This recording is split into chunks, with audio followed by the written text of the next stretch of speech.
अस्सलाम वालेकुम दोस्तों, तुसी वेखदे पे हो पावर पंजाब टीवी ते मैं तुहाडा मेजबान मोहम्मद बिलाल। दोस्तों सब तो पहले अपने चैनल नु करना है सबसक्राइब और नाल ही लगे बेल दे बटन दबाना है ताकि साडी हर नवीं नाली वीडियो मेरे वीरां तक बासानी तरीके नाल पहुंचे। दोस्तों वास्ते एक मई दी वीडियो लेके हाजिर होए हैं। गवाल वाली मझ और खूबसूरत है। कैमरा साहब मझ दिखाओ।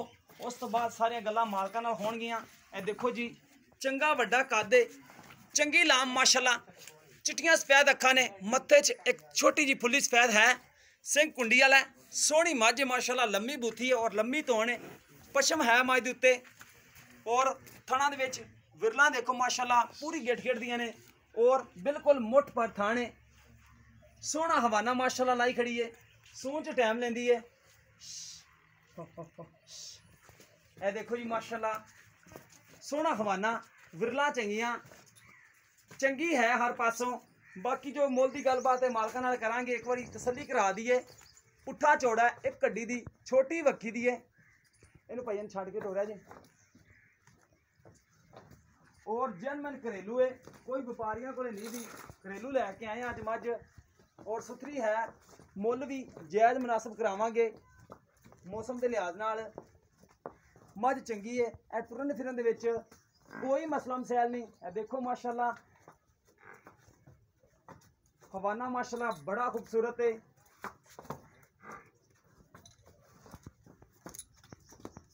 कोई तुन्नी नहीं, कोई कोड़ी नहीं, नीली बार से खड़ी है। तहसील आरफ वाला, जिला पाकपतन, ये साडी लोकेशन है। बाकी कैमरा साहब तुसी मझ दिखाओ तो मैं करना मालकां नाल गल्लां। अस्सलाम वालेकुम। की नाम भरा मेरे दा?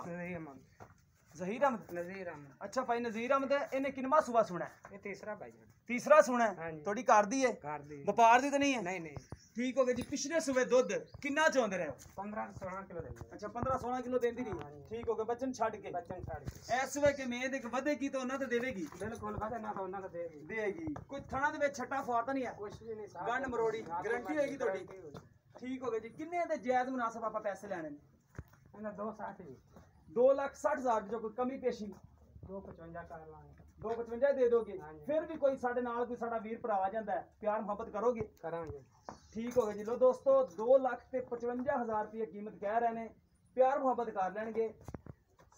किसी दोस्त दे पसंद आवे, राबता नंबर है जी 0303 7816 150 साडा व्हाट्सएप तीमो नंबर है। सानू उम्मीद है कि अज वाली वीडियो मेरे दोस्तों पसंद आएगी। अगर वीडियो पसंद आवे, वीडियो लाइक ते शेयर जरूर करना है और अपनी राय का भी इजहार करना है। इस दे नाल अपने मेज़बान नूं दिओ इजाजत।